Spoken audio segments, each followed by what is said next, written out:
Good afternoon. Great to be learning with you on a Friday, Yom Shishi. Let's light up the darkness. Who's in the house? Sharon in New Jersey, Bill in Mid-Missouri, Paul in the Great Northwest, Nancy in North Carolina, Stephen in New Hampshire, Paula is listening, Steve in San Diego, Bella in Florida, Gordo checking in from across the pond in Scotland, Paula in Chicago, Ella says shalom, Marjorie in Georgia, Christo, service is canceled at my shul in Lubbock due to the storms, but we need the rain, so I'm not going to kvetch. Well, may you get just the amount of rain that you need and may it cause no harm. Welcome, everybody. I'm excited. We're going to do a double daf today. And with God's help, that's going to get us caught up. We'll be back on the Daf Yomi schedule. Not that it's crucial to be on the schedule at all times. It's normal to fall behind from time to time. But it's also good to get back on the schedule. So let's do this thing. We are in Tractate Gittin, the 19th volume of the Talmud, the laws of the Bill of Divorce. Now we are in chapter 2, continuing our discussion of Mishna number 1. And we started to talk about this idea of mixed ratification or mixed validation, meaning we learned since our first Mishnah at the beginning of the tractate that if a bill of divorce comes from overseas, from a husband to a wife who's in Eretz Yisrael, in the land of Israel, he's going to write it and sign it in the presence of witnesses overseas. He's going to hand it to an agent of delivery. That agent of delivery, the messenger, is going to bring the get to the wife. He's going to hand it to her in the presence of witnesses in Israel. But the sages made a decree that in this situation, for that get to be valid, the one who delivers it must be able to state, and must in fact state, it was written in my presence and it was signed in my presence, or it's not valid. Now, if the witnesses that were there when the husband signed it are also going to be here when the get is delivered to the wife, so this is not going to be necessary. But normally, that's not possible. The husband's over there, the witnesses are over there. Could be a long boat ride in between.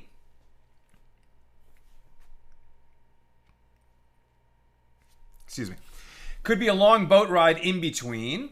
And so the sages made a decree that this get can be validated in that situation if the one who brings it is able to testify that it was written in his presence and signed in his presence.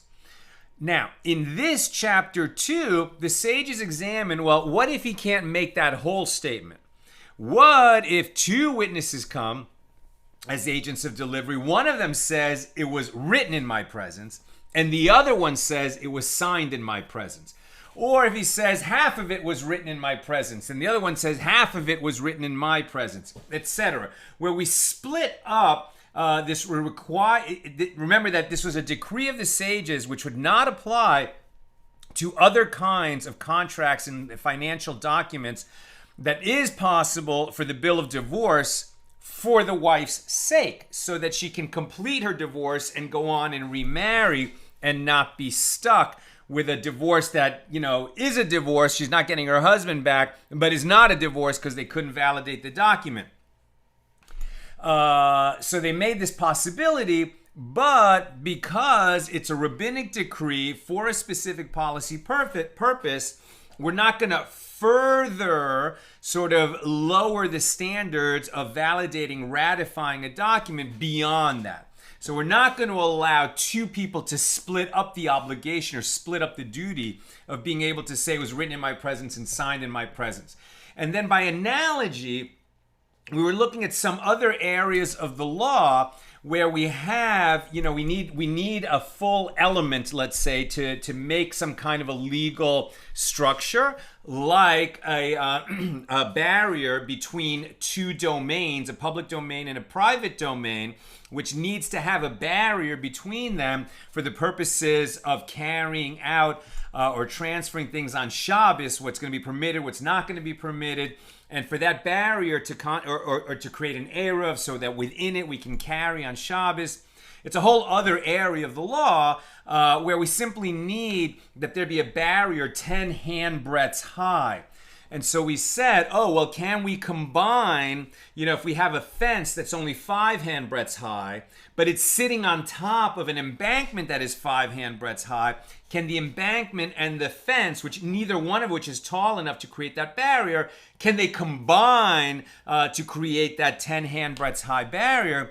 And ultimately the answer was yes, we can combine those kinds of elements in that area of Shabbos law, but we cannot combine two agents of delivery so that between them they could say it was written in our presence and it was written in my presence and it was signed in my presence, but each individual can't make that statement himself. We can't split that up. And so they looked at other areas of the law and that's where we start today, where we can combine elements and where we can't. Okay, we picked this up at the bottom of 15b. We're going to move fast today so that we can get through pages 16 and 17 and be caught up on the Daf Yomi schedule. And just one quick note of housekeeping. We're going to do our class tomorrow night, Saturday, God willing, when Shabbos ends here in LA. It's summer, so it's going to be late. On Sunday, we would normally do our class at 6 p.m. Pacific time. It's going to be noon Pacific, like same schedule as today, because our family has a family obligation on Sunday. So we'll put a posting on that on the Facebook page. But again, the Sunday class will be at noon Pacific. Okay, here we go at the bottom of 15b. Now, the Gemara cites another case that is based on the same principle of can we combine half elements to form a complete legal structure. With regard to ritual washing, like this is the same kind of washing we do in our houses now. If you're an observant Jew, before you eat a meal with bread, that includes bread, which makes it a meal as opposed to a kind of large snack, you have to wash your hands, right? And that's a ritual washing of the hands. You're going to use at least a revis of water, which is a quarter lug, right? So it's, these cups that we have with the two handles. With a minimum measure of water in it. And before we eat a meal with bread, right, so we're going to fill that cup, pour half of it in a couple of pours. Chabad, I think, do 3 pours. We do 2 pours onto the right hand, and then a couple of pours to finish using the water on the left hand. Now you've washed your hands. You say a blessing over the washing because it's an obligatory washing. Then you go and say a blessing over the bread that you're going to eat. Right, you say the blessing first, then you eat the bread. Now you can eat your meal. But with regards to this hand washing, okay, so I wash one hand and then I wash the other with the same revis of water, the same measurement of water. Now, with regard to ritual washing, can one's hands become ritually pure in halves? Or can they not be ritually pure in halves? And the Gemara says, what are the circumstances of the case? What are you talking about? So if we say that 2 people wash with the requisite 1/4 lug, the revis of water, and therefore in actuality, each one of them washes with only half of a 1/4 lug. But didn't we learn explicitly in a Mishna, Yadayim 1:1, with the amount of a 1/4 lug, one can wash the hands of one person and even 2. So a 1/4 lug of water suffices for one person to wash his hands before eating bread, and even 2 may wash their hands simultaneously with this amount if they do so in the correct manner. I didn't actually do the little research, but let's just do it quickly here. One may not wash his hands with less than a 1/4 lug of water.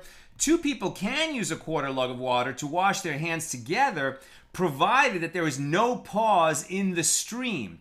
And this is the case despite the fact that a full 1/4 lug does not reach the second person, as some of it remains on the first one's hands. Now, some authorities permit them to wash even one after the other because there was a 1/4 lug of water when the first person began to wash his hands. Okay, but they're going to use the same water, as it were. So it's not really washing your hands in halves. You could say, are they using half the amount of water? But the way they're going to pour the water is so that really all the water pours over both sets of hands. So is that what we meant by washing one's hands in halves? No. Rather, ilfa is referring to a case where one washed his two hands one by one, not both hands at the same time. And the Gemara asks, well, but didn't we learn in a Mishna with regard to one who purifies one hand by washing with a vessel and one hand by immersing it in a river, that his hands are ritually pure? So this Mishnah indicates that there's no need for both hands to be washed simultaneously. So that's not the correct understanding. Rather, Ilfa's dilemma refers to a case where this person washes his hand in two halves, i.e., he first washes half of his hand and next washes the second half of the same hand. Can I wash the fingers and then I'm done? And then I come back and wash the palm. Is that going to work? Did I actually do a ritual hand washing? It's like I washed half the, just the fingers, and then I went to the table, and then somebody looked at me and said, no one's talking if we all washed our hands before we eat the bread. We're not talking. But they signaled to me, hey, you didn't really wash your hands. You left that part out. So then I go back and I pour more water. I fill my cup again and now pour it over the palms.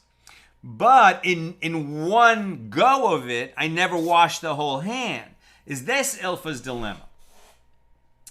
But didn't the sages from the school of Rabbi Yanai say hands cannot be rendered ritually pure in halves? If so, one who washes half of his hand and pauses before washing the second half of the same hand has not performed the act of washing the hands at all. And the Gemara answers, no. Ilfa's question is necessary only for a case where there is liquid that is still moist on his hand. When one washes the second half of his hand, some moisture remains on the portion of his hand that he already washed. And therefore, one might think that this liquid joins with the water with which he washes the second half of his hand.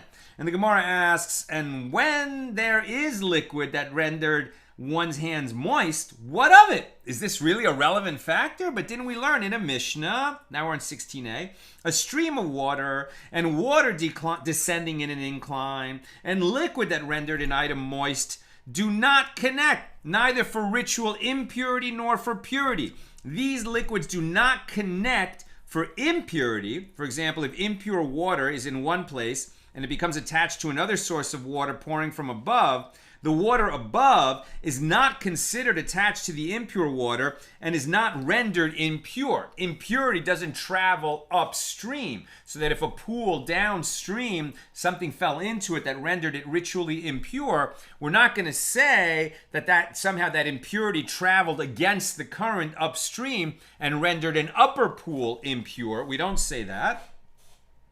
And they also do not connect for purity. For example, if two collections of water are attached via the pouring of a stream, they do not join together to form the amount of water necessary to form a valid mikveh, a valid ritual bath, through which people and items can become ritually pure. If so, liquid that rendered a hand moist should not serve to attach the two halves of one's hand when they are washed.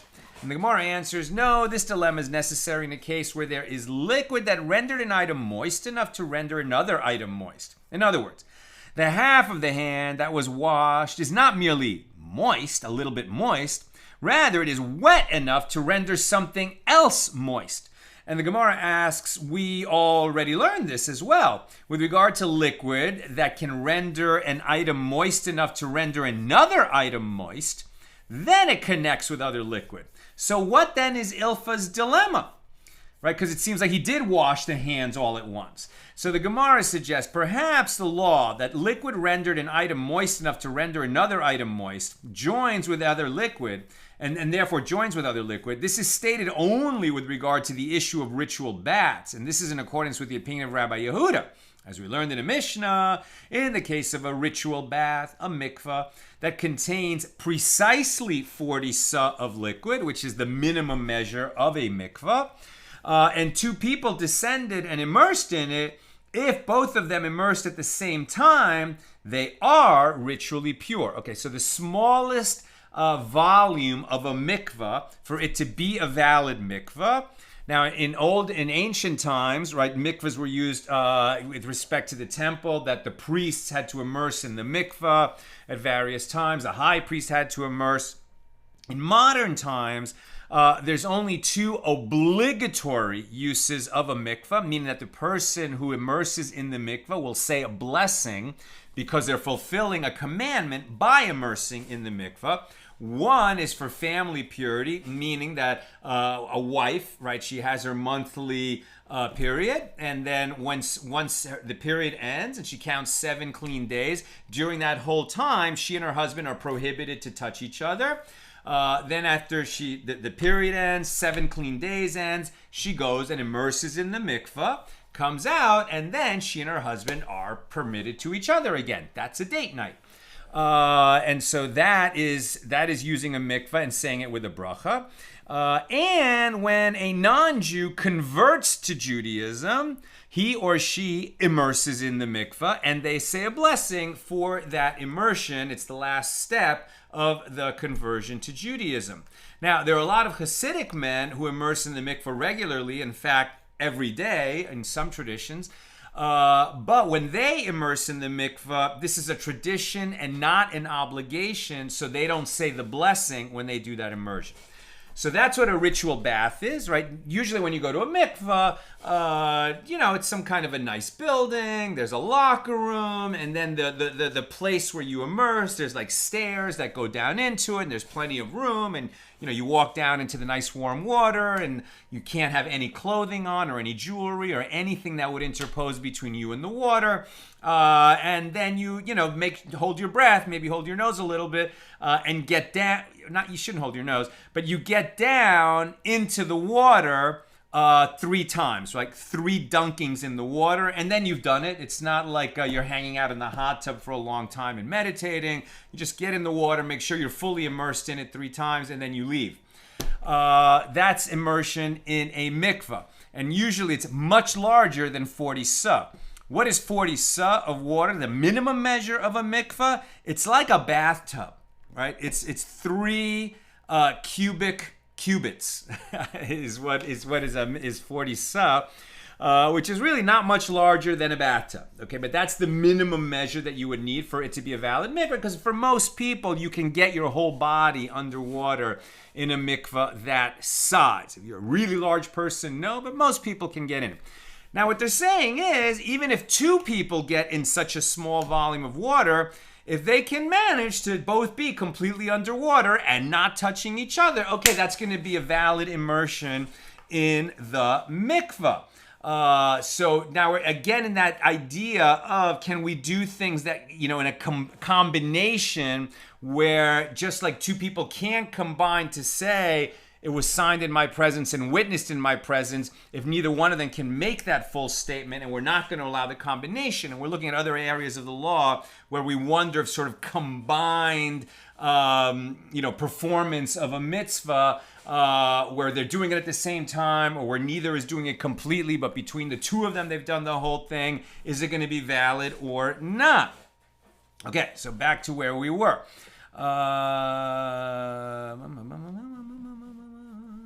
Right, so if 2 people immersed in a mikveh and they immersed at the same time, then they're ritually pure. Now, this is if the mikveh has exactly 40 sah of water in it, that minimum measure of water. So what they're saying is, if they both went in at the same time, okay, they were both in that volume of water, they're fine. But if one went in first and then came out, and then the second one went in and he came out, the first immersion is valid and the second one is not. Why? Because when the first one went in and came out, he's obviously going to have water on his or her body. And so if there was exactly 40 sah of water in the mikveh when the first person went in, by definition, after the first one got out and took some water on the body, When the second person goes in, there's less than 40 sa of water, and so the second person's immersion will not be valid. And if they were using it to purify themselves, for example, from tsaras in ancient times, we no longer have that. But if you were purifying yourself from corpse impurity or impurity of the skin condition tsaras or other things like that, this person did not become purified because it was not a valid immersion. Now, Rabbi Yehuda says, if the first person's feet were still touching the water in the mikveh when the second person immersed, then the second person is ritually pure, meaning the second person's immersion is valid.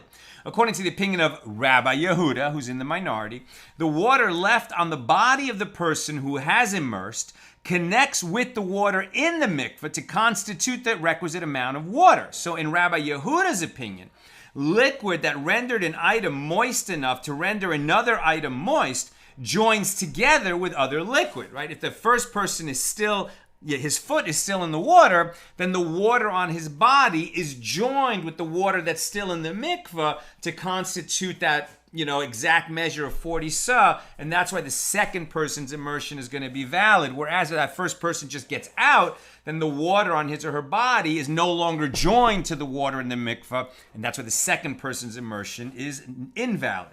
Now, the Gemara poses another question with regard to this issue. Rabbi Yirmiyah says, they said in a Mishna at Zavim 5:12, in the case of one whose head and most of his body enter into drawn water after he immersed himself in a ritual bath to purify himself, and a ritually pure person concerning whom 3 log of drawn water fell on his head and most of his body, both of these people are ritually impure, meaning they have not become purified. And with regard to this Mishnah, and let's get an explanation on this. Drawn water cannot be used to fill a mikveh, right? A mikveh is a pool where water flows through. Like a river is a mikveh, an ocean is a mikveh. But usually when you have like a mikveh at a Chabad house, in the nice basement or whatever floor of the building it's on, they have water running through the mikveh, right? Some water is always going into the mikveh, some water is always going out of the mikveh. And that's what makes it a valid mikveh. You cannot use drawn water to fill a mikveh, at least by rabbinic law. Nevertheless, according to the basic law, entering into drawn water renders one ritually impure only if the water itself is impure. It's not that being in drawn water makes you impure. It's that if you're in a pool of drawn water, like water drawn from a well, and it became impure somehow, then you would be impure if you were in it. However, the sages instituted a special decree in this case because the ritual baths used for purity were collections of rainwater that became infested or had unpleasant smells. Therefore, it was common for people to pour clean drawn water over their bodies to cleanse themselves after the immersion. So over time, the sages became concerned that people would think that the main element of the purification was not the immersion, but the water poured over oneself afterward, and they would stop immersing entirely. Consequently, they decreed that anyone who pours drawn water on himself will be considered impure with regards to terumah. So I think I misspoke a little bit when I said before that it can't be drawn water. It can, but that's usually not the way it's done, right? So there's a lot of requirements, very nuanced technical requirements of what makes a valid mikveh. I didn't read up on that just before teaching this class, but the bottom line is that there was a period in history where people, and this is normal, well, okay, there's definitely a dispute about this even in the modern world. Some will, after the mikveh, take a shower, right? Because a lot of people go in the mikveh and you're supposed to take a shower before you go in the mikveh. But even so, a lot of people went in that mikveh. So some people like to take a shower after the mikveh.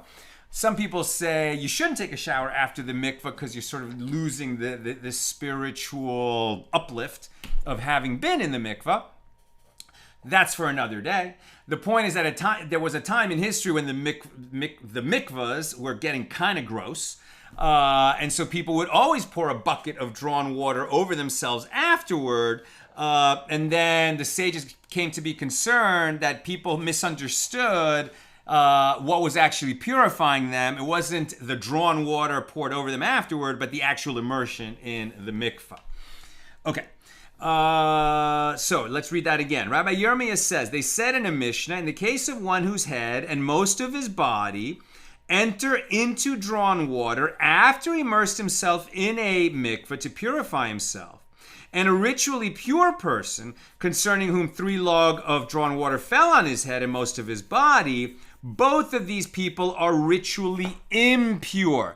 There's no reason why they should become impure just because drawn water fell on them, except that there was this, policy consideration that the public had become confused. And so there was this rabbinic decree at that time.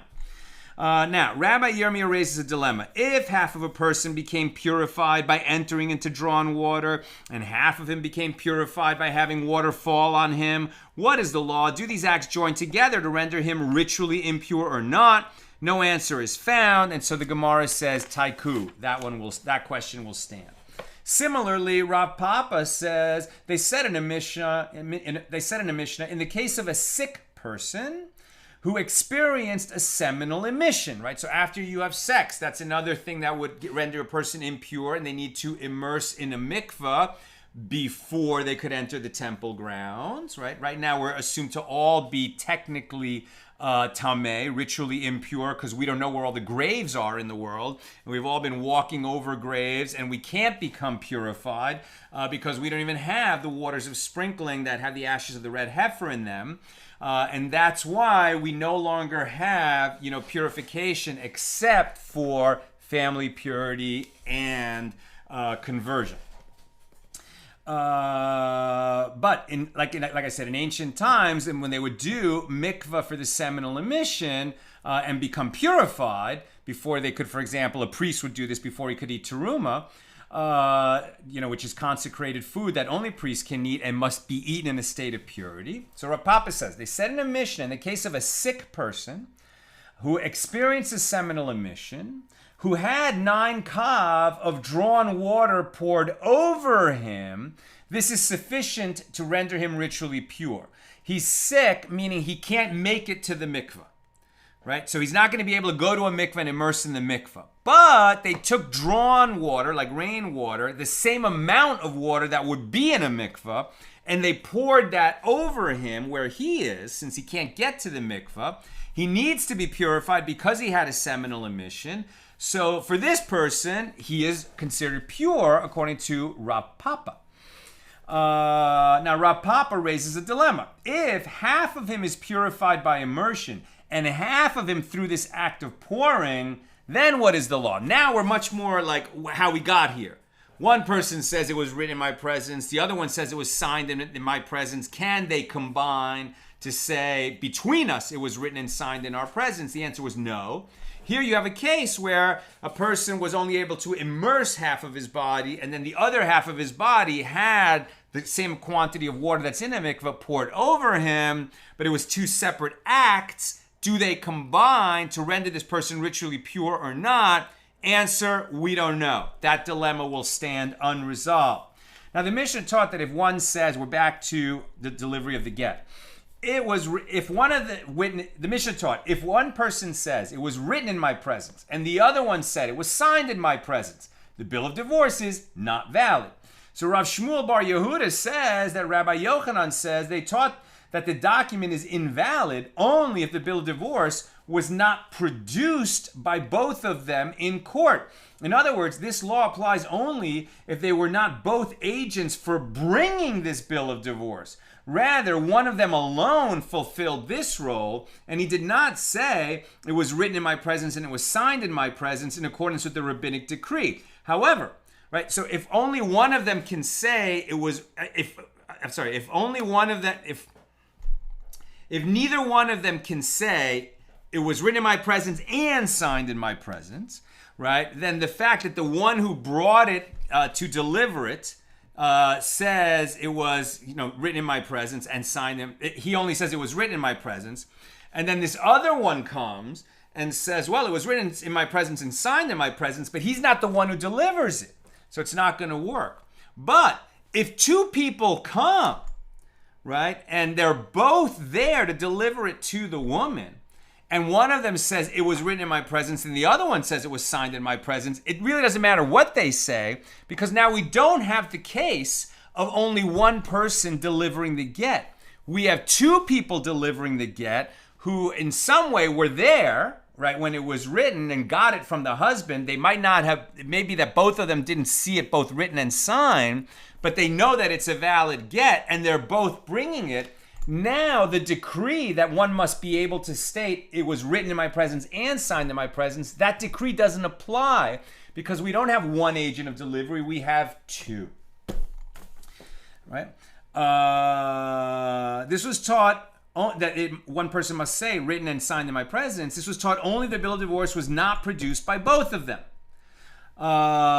In other words, this halakha applies only if they were both agents for bringing this bill, if they were not both agents for bringing this bill of divorce. Rather, one of them alone fulfilled the role of bringing it as the agent of the husband, and he did not say it was written in my presence and signed in my presence. However, if the bill of divorce was produced by two people, both of them saying, I have been appointed by the husband to deliver this bill of divorce, then it is valid. And they don't have to make any statement. And the Gemara comments, apparently Rabbi Yochanan holds that two people who brought a bill of divorce from a country overseas are not required to say it was written in our presence and it was signed in our presence. Now Abaye said to Rav Shmuel bar Yehuda, we're on 16b, if that is so, if the Mishna is referring specifically to a case where the document was not produced by two people, consider the latter clause of the Mishna, which teaches if two people say it was, in our Mishna here, later in the Mishna it says, if two people say it was written in our presence, and one person says it was signed in my presence, it is invalid. And yet Rabbi Yehuda deems it valid. So what's going on? So the Gemara infers the reason this document is invalid is specifically due to the fact that the bill of divorce was not produced, was not brought by both of them, but rather, it was not produced by both of them, but if the bill of divorce was brought, right, was produced by both of them, then the rabbis would deem it valid. And Rabbi Shmuel bar Yehuda said to Abaye, correct, then the rabbis would deem it valid, right? If both of them are acting as the agent of delivery, then we don't need the declaration. So the Gemara asks, and in a case where the bill of divorce was not produced by both of them, with regard to what underlying principle do they disagree?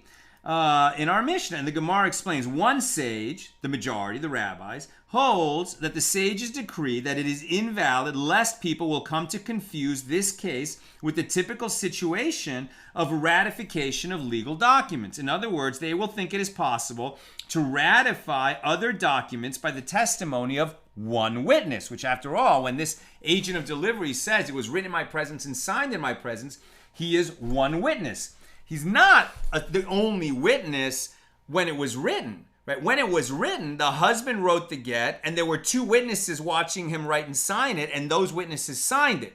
But only one of them, or even a separate person, is going to be the one who brings the get to Israel. And that's why he has to be able to make that declaration. For some other kind of financial instrument, this would not work. Not for ratifying signatures if it's challenged. Now, some say another version of this discussion. Rav Shmuel bar Yehuda says that Rabbi Yochanan says, even a bill of divorce produced by two people is invalid. And the Gemara comments, apparently Rabbi Yochanan holds that if two people brought a bill of divorce from a country overseas, they are required to say it was written in our presence and it was signed in our presence. Rabbi Yochanan holds that the majority don't, at least according to this analysis. Abaye said to him, if that is so, consider the latter clause of the Mishnah, which teaches if two people say it was written in our presence, and only one of them says it was signed in my presence, then the document is not valid. And Rabbi Yehuda deems it valid. So is it true to say that even when the bill of divorce was produced by two people, the rabbis deem it invalid? And Rav Shmuel bar Yehuda said to him, yes. So the Gemara asks, well, with regard to what principle do these rabbis disagree? And the Gemara answers, one sage, the rabbis, right, meaning the majority. It's two sides. So even though it's the majority and one person who's in the minority, we always discuss that as one sage says and the other sage says, because there's two sides of the argument. So one sage, meaning the rabbis, holds that the reason for the declaration, it was written in my presence and was signed in my presence, is because the people who live overseas are not experts in writing a bill of divorce for her sake. That was the opinion of Rabbah. Consequently, it is necessary for them to testify about both the writing and the signing for her sake alone, meaning the wife who receives it. And this is in accordance with the rabbinic decree. Therefore, even when two people bring the bill of divorce, that's not going to change the fact that the scribe overseas don't necessarily know. It has to be written for her. And the other sage, Rabbi Yehuda, holds that the reason for the declaration is because there are no witnesses available to ratify it. That was the opinion of Rava, that Rava ultimately agreed with. And when two people bring a bill of divorce, there are people available to ratify it. Two witnesses who were there when it was signed, and now they're bringing it here. And therefore, the declaration is not needed. So the Gemara asks, if so, shall we say that the disagreement of Rabbah and Rava with regard to the two reasons for the declaration is a dispute between these other Tanaim? And the Gemara rejects this suggestion. No. As Rava resolves this issue and explains it in accordance with the first version, that the rabbis agree that two people who bring a bill of divorce are not required to say it was written in our presence and it was signed in our presence. Consequently, it is possible that both opinions concur that an agent is required to say it was written in my presence and it was signed in my presence, so that witnesses will be available to ratify it. And Rabbah could have said to you in accordance with the second formulation of Rabbi Yochanan's statement, meaning two people who bring a bill of divorce are also required to say it was written in our presence and signed in our presence, that everyone agrees that we require them to issue the declaration because people are not experts in the law that this get, or any get, coming from overseas must be written for the sake of the woman to whom it is delivered, and overseas they don't know that law.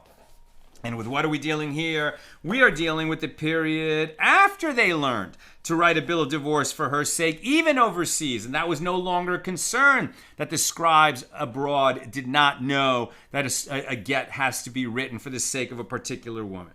And they disagree with regard to whether there is a rabbinic decree that the bill of divorce is invalid, lest the matter return to its corrupt state, i.e. the residents overseas will forget that a bill of divorce must be written for a woman's sake.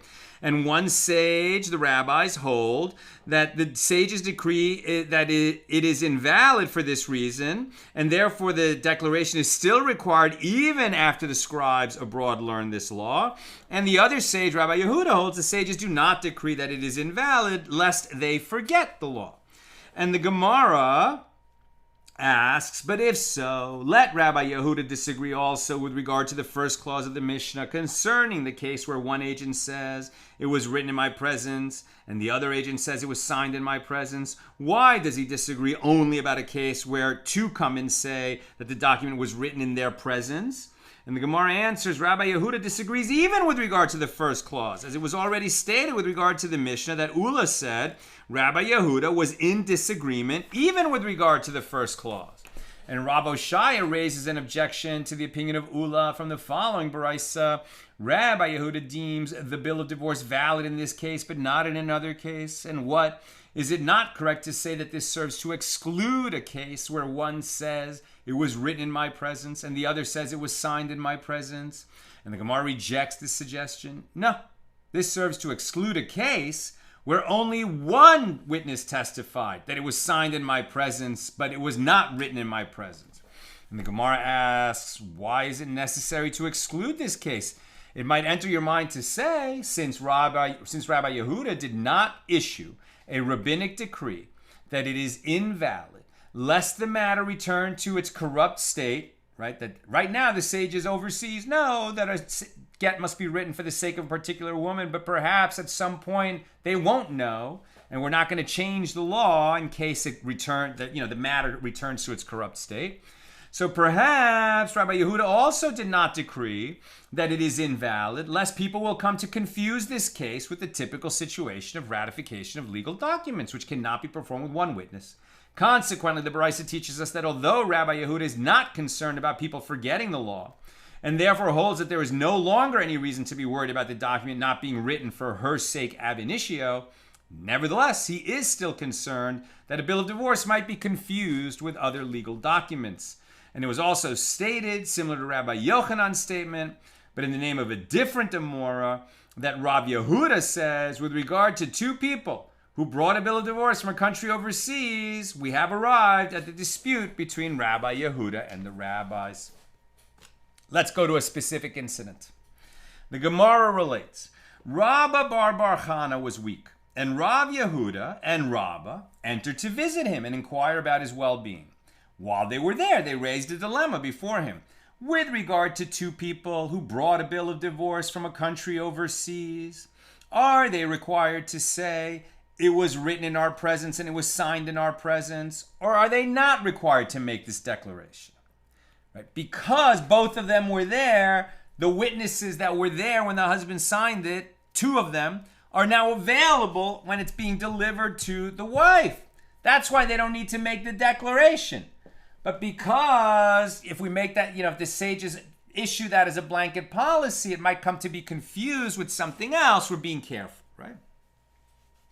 So they asked Rabba bar Chana, who was he was ill. He was in a state of weakness. And they asked him, so when two people bring the get, do they have to make that declaration like if one person brought it? And he said to them, they are not required to make the declaration for the following reason. What if they said, she was divorced in our presence? Wouldn't they be deemed credible? Therefore, they do not have to state the declaration in the meantime. They do not have to state the declaration. In other words, now that you have two witnesses, they could later testify, this woman was divorced in our presence. End of story. It's only because the get's being brought from overseas and we don't have two witnesses available that the sages decreed that the one who brings it has to state, written in my presence, signed in my presence. Now, they were sitting there talking to Rabba bar Chana. He gave this answer. And in the meanwhile, while they were sitting there, in came a certain Persian priest. Something new. A Persian priest came in, and he took the lamp from before them. So now we're going to go on a very interesting digression, having nothing to do with the law of the get. But basically because while they were discussing the law of the bill of divorce and whether you have to make this declaration or not, and they went to visit their sick colleague, Rabbi bar Chana, and they were, talking about this issue, and a Persian priest walks into the bedroom, maybe it was in a hospital, I don't know, and he takes the lamp out of the room. Why would he take the lamp out of the room? It was a Persian holiday on which the Persians prohibited the public from maintaining light outside of their temple. Right? So somehow, as part of the observance of that Persian holiday, that only the temple could be lit up and there could not be light in private homes. Obviously, the Jews don't subscribe to that religious practice, so they didn't, douse the light. But that got them into trouble with the local Persian religious authority. So Rabbah, who was in the room having that discussion when this Persian priest came and took the light, and he was not accustomed to this because he was from Eretz Yisrael and he was visiting the Jewish community in Bavel, which at that time was part of the Persian Empire. Rabbah said, "Merciful one, let us, Jews, live either in your shadow or in the shadow of the descendants of Esau." In English, Esau. What's Rabbah saying? It's better for Jews, if this is the way it is, that Persian priests can come in and take the light out of our houses, and if we were needing to read scripture while we were learning, now we can no longer do that because they're serving their idolatrous deity. So it would be better for us Jews to live anywhere else, meaning in the shadow of the Holy One above, because we're in God's shadow wherever we are. Or if we have to live in a country where, there are other idolatrous practices, let it be that country which is owned by the descendants of Esau. What country is that? That's Rome, right? Rome is understood to be Edom, which is, right, the progeny of Jacob's twin brother, Esau. Now, is it good to live in Rome for a Jew? Ancient Rome? The Romans were terrible oppressors of the Jews who ultimately destroyed the Second Temple. But Rabbah, right, commenting at that time, which is after the destruction of the Second Temple, is saying, it would be better for us to be in Rome than to be here, where we're not even allowed to study because the light is removed from our homes for the service of their idolatrous deity. Now the Gemara asks, is this to say that the Romans are preferable to the Persians? But didn't Rabbi Chia teach, what is the meaning of that which is written? God understands its way and he knows its place, from Job 28-23. This means that the Holy One, blessed be he, knows with regard to the Jewish people that they are unable to accept and live under Roman decrees.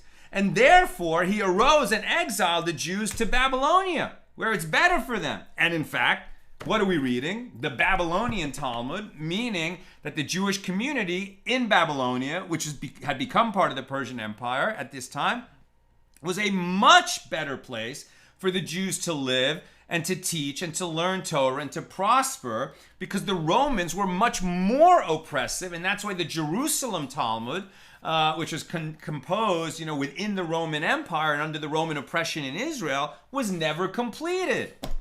Right? So we learn, right? Rabbi Chia teaches the Jews could only flourish, right, in Babylonia. At that time in history, they weren't able to flourish in the land of Israel under the Roman occupation. And that's why God arose and created, basically under Nebuchadnezzar, created the Babylonian exile, and that Jewish community in Bavel, remained intact even when some of that community returned to Israel at the time of Ezra and Nehemiah and built the Second Temple, right? So thank God there was always a community in Babylonia, or much Torah would have been lost during that later period of the Second Temple and post-Second Temple under the Roman oppression. Now the Gemara explains, well, so which is it, right? Is it better in Rome or under Roman occupation, or is it better under Babylonian and then Persian occupation? And the Gemara says this is not difficult, as this interpretation of Rabbi Chia refers to the period before the Persians reached Babylonia, when life there was much more comfortable for the Jews. And that statement of Rabbah was issued after the Persians reached Babylonia, when the situation changed and living there became more difficult. More difficult, yes, not unbearable. And that's why you have a Jewish community. And what is Persia? It's Iran. A lot of people don't know this, but Iran, the government of Iran is somewhat crazy and is definitely an avowed enemy of Israel. But there's a Jewish community in Iran. Now, most Jews have left Iran, but that Jewish community is still there, albeit small. And that community has roots that go all the way back 2,500 years. That is a very ancient and continuous Jewish community in Persia, which is now Iran. Now, the Mishna taught that if one person says it was written in my presence and two say it was signed in our presence, it is valid. And Rabbi Ami says that Rabbi Yochanan says they taught that the document is valid only when the bill of divorce is produced by the witness to the writing, i.e. the one who observed the writing is the agent of delivering the bill of divorce, as they become as two witnesses for this act, the writing, and two for that act, the signing. So the agent for the bill of divorce is considered like two witnesses when he testifies with regard to the writing. However, if the bill of divorce was produced by the signatory witness, it is invalid. And this is because only one witness, who is not an agent for delivering the bill of divorce, testifies with regard to its writing. So the Gemara comments, apparently Rabbi Yochanan holds that two people who brought a bill of divorce from a country overseas are required to say it was written in our presence and it was signed in our presence. And if they do not state this declaration, the bill of divorce is invalid. And Rabbi Asi said to Rabbi Ami, if that is so, how do you explain the first clause of the Mishnah, which teaches if two people say it was written in our presence and one says it was signed in my presence, then it is invalid. And Rabbi Yehuda says valid. But do the rabbis invalidate the document even when the bill of divorce is produced by two people? And Rabbi Ami said to him, yes. And the Gemara relates, another time Rabbi Asi found Rabbi Ami sitting and saying that even if the bill of divorce is produced by the signatory witnesses, it is valid. And the Gemara notes, apparently Rabbi Yochanan, in whose name Rabbi Ami stated this law, holds that in the case of two people who brought a bill of divorce from a country overseas, they are not required to say it was written in our presence and was signed in our presence. So Rabbi Asi said to Rabbi Ami, however, if that is so, how do you explain the first clause of the Mishnah, which teaches if two people say it was written in our presence, but only one says it was signed in my presence, it is invalid, and Rabbi Yehuda says valid. And the Gemara explains the reason it is valid is that the bill of divorce is not produced by the two people, from which it may be inferred that if the bill of divorce is produced by both of them, they both traveled with it and brought it to the wife to give it to her, then the sages would deem it valid. Rabbi Ami said to Rabbi Asi, yes.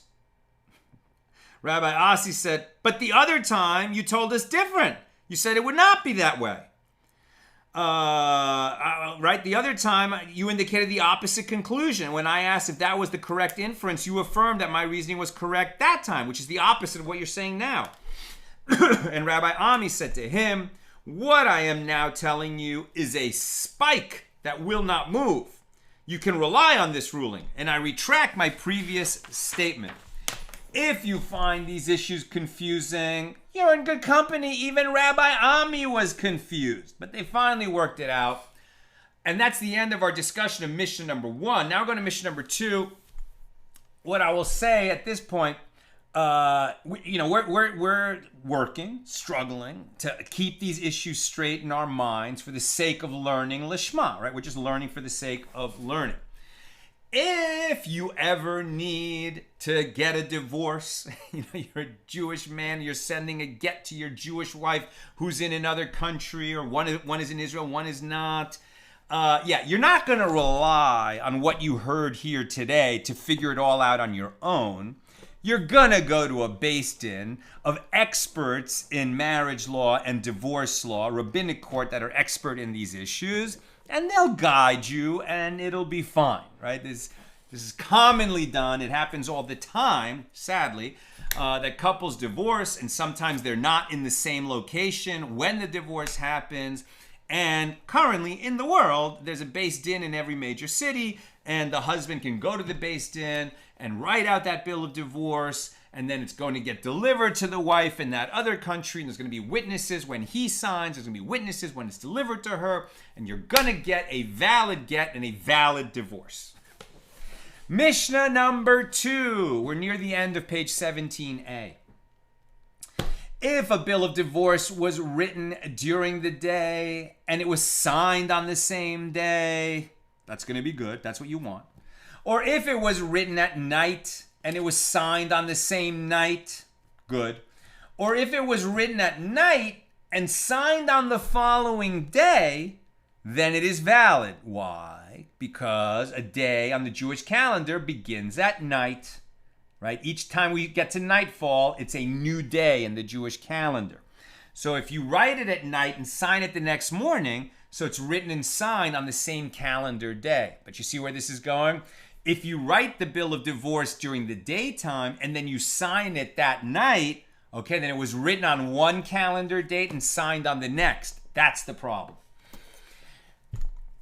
However, if it was written during the day and signed on the same night, the get is invalid, as the writing and the signing were not on the same calendar day, and Rabbi Shimon deems the bill of divorce valid in that situation. He's in the minority. And the Mishnah explains why Rabbi Shimon felt this way, or ruled this way. As Rabbi Shimon would say, all documents that were written during the day and signed that night are invalid, because the date recorded in the document is a day prior to the day the document takes effect, except for women's bills of divorce. Since a bill of divorce is not used to collect money, it is of no concern if the date that appears on it is before the time when it was signed. is a bill of divorce not used to collect money? But does she not become, not obligated, but does she not become entitled to receive the ketubah payment at the time of the divorce? There is money that's going to change hands because of the divorce. And so that's why it should be that the get is signed, written and signed on the same day. Is that the reason that the majority disagreed with Rabbi Shimon and said, no, it has to be written and signed on the same calendar day? Let's find out. That was the Mishnah. Here comes the Gemara. It was stated that the Amoraim, right, the sages of the Gemara, disagreed with regard to the following question. For what reason did the sages institute the writing of a date on a bill of divorce? Why must the date be written if this document is not intended itself to collect money? Maybe there's a ketubah that is going to be used to transfer money, but the get actually is not what makes one liable, a husband liable or an ex-husband liable to pay the wife. Once they're divorced, okay, now they're divorced, but it's the ketubah that's going to be the document that requires money to be paid. So what's going on here? So Rabbi Yochanan says, the reason the sages instituted that all gets, all bills of divorce have to be paid is due to the daughter of his sister. What? The sages were concerned that a man may claim that his divorce occurred earlier than it actually did. When does this matter?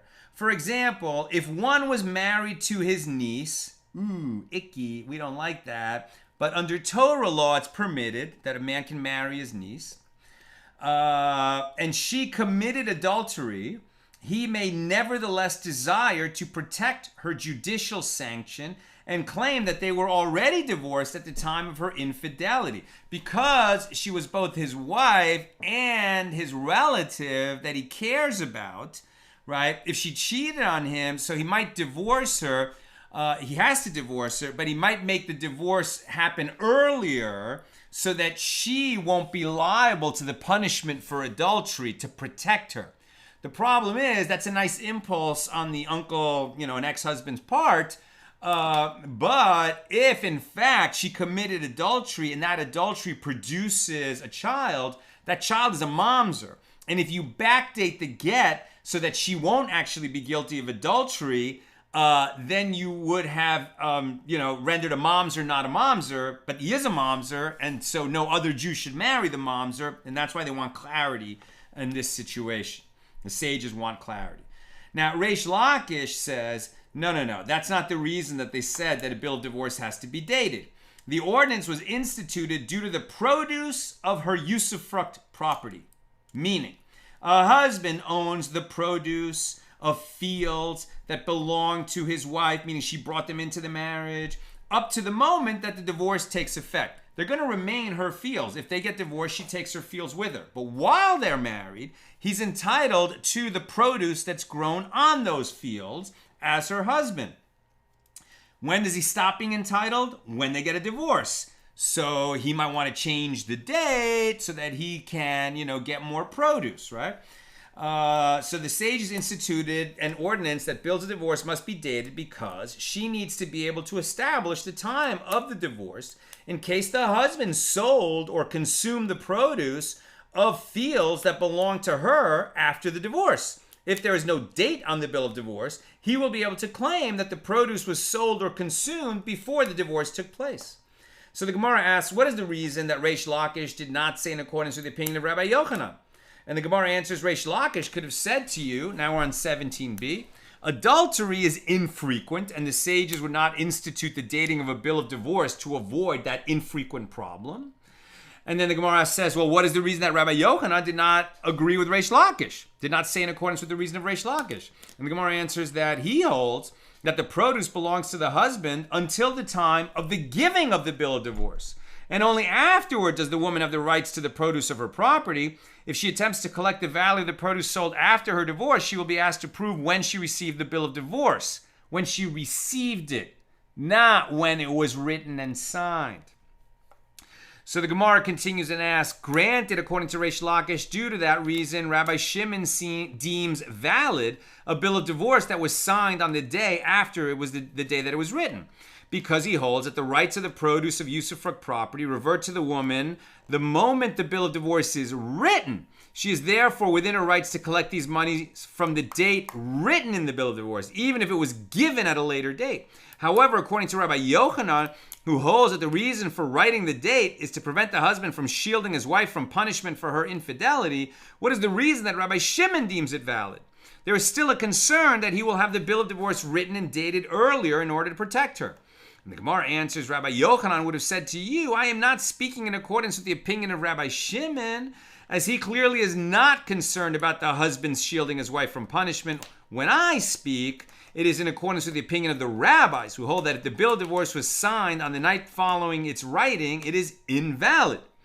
So the Gemara says, granted, according to Rabbi Yochanan, this is the difference between the opinion of Rabbi Shimon and the majority. However, according to Reish Lakish, what difference is there between Rabbi Shimon and the majority?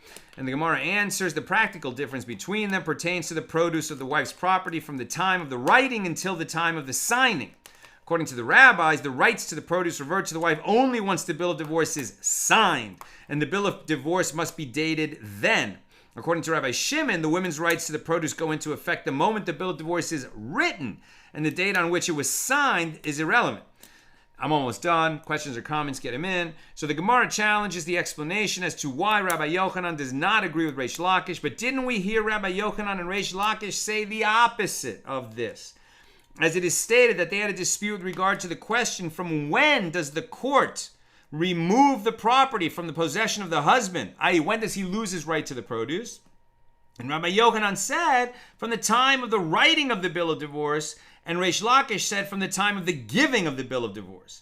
And this is not according with what was stated above, that Rabbi Yochanan holds that the husband retains the rights to the produce until the bill of divorce is given, and Reish Lakish holds that the wife regains the rights earlier than that. So here, their opinions are the opposite of the way the Gemara explained it earlier. And the Gemara answers, reverse the opinions in this final dispute, so that it is Reish Lakish who holds that the rights to the produce revert to the woman at the time of the writing, and it is Rabbi Yochanan who holds that this is at the time of the giving of the divorce. That's what I've got for us today. Challenging day. If we can keep it all straight, we're doing very well indeed. Let's see if we've got any questions or comments on Gittin 16:17.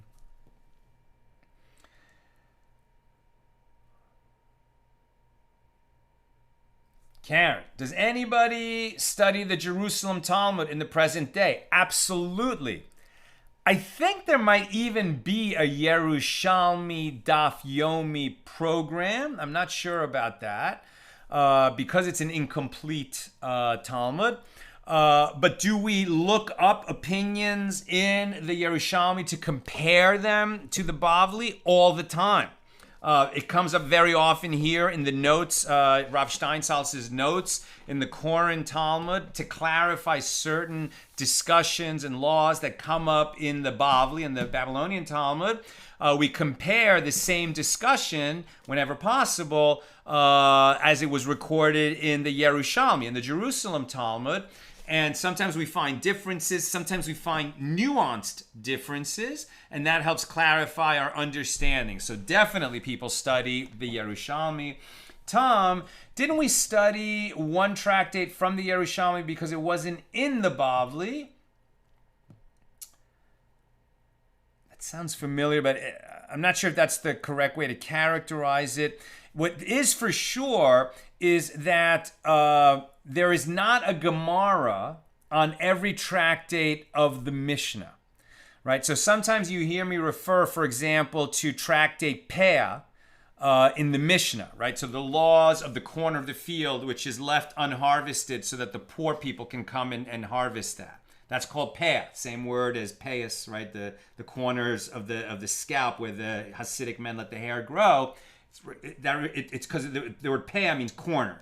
So whether it's the corner of your scalp that you let the hair grow, or the corner of the field where you let the produce grow and leave it for the poor. At any rate, there is a tractate in the Mishna called Peah. There is not a tractate in the Talmud, meaning in the Gemara. There never was a Gemara produced on that tractate. And there's several tractates in the Mishnah that don't have a Gemara, including Avos, right? Pirkei Avos, the famous Pirkei Avos, the chapters of the fathers, where so many colorful sayings are, like who is rich, one who's content with what he has, who is wise, one who learns from every person, right? That's from tractate Avos, the fathers, and that doesn't have a Gemara. So not every tractate of Mishnah had a Gemara written around it. But do we take one tractate from the Yerushalmi and insert it into the Bavli? I don't want to say no. It sort of sounds familiar, but I'm not sure offhand.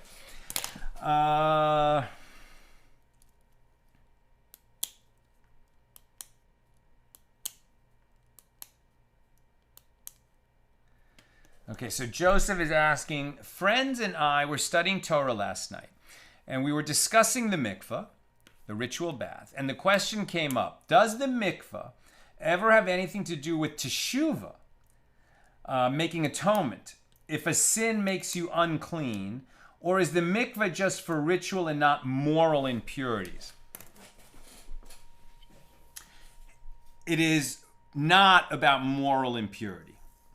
Right? So if you commit a sin, an aveira, a transgression, right? A hate. So then you have to make an atonement, right? If you sin against another person, if you stole from them, you have to restore what you stole. You have to acknowledge what you did, apologize, pay the penalty, go through an atonement procedure. When do we immerse in a mikveh? It's to become purified of ritual impurity. And it's very important to understand that ritual impurity is not disease, and it is not moral impurity. It's not that you did something wrong because you became ritually impure. Now, you might want to avoid ritual impurity because if, for example, teruma, food consecrated for the use of a priest, we don't set aside teruma anymore, but when the temple is standing, we do. That if teruma became impure, then that food would be ruined. No one can eat it, right? It can't be eaten by a non-priest because it was teruma, it was consecrated only for priests, and it can't be eaten by a priest because it became ritually impure. So we'd rather avoid allowing it to become ritually impure. But if you participate in one of the highest mitzvahs of all, right, one of the most important commandments there is, that there's a body of a Jew that needs to be buried and no one is burying it, right? It's an unattended corpse. So even the Kohen Gadol, the high priest, who is not allowed to become impure for the dead, even to bury his own parents, but to bury an unattended corpse, he must become impure. Right? It's that important of a mitzvah to preserve the dignity of the dead, to preserve the dignity of this vessel, a body that carried around such a pure and holy thing, a soul, while that person was alive, and we have to bury it properly. So if you participate in a funeral, in a burial, you help bury a body, you help carry a body, you enter a cemetery, you did a very good thing. And you became ritually impure because of corpse tuma, and then you have to be purified from that. So you didn't do anything wrong. Now, I think Joseph is saying he understands that, but is there any aspect of the mikveh that sort of helps purify, from sin, from moral impurity, that helps in the atonement process? I don't want to say no. I feel like, like I heard a story from a friend of mine who kind of like was not a religious Jew and became a religious Jew, and part of the experience was being very moved when this person kind of immersed in the ocean in Israel, and it was a mikveh experience that they felt, removed kind of like a lifetime of wallowing in the world, in the impure world. But that's kind of a metaphoric, feeling-based spiritual thing. It's not the same as saying that a mikveh purifies from some kind of moral impurity. I would not say that. I'd have to study this issue more to see if there's any aspect of that. But I think it's important to understand that there is a sin committed if you need to immerse and you don't, right? So and then you did, and then you went and made something else impure that you shouldn't have done, right? I mean, under Jewish law, right?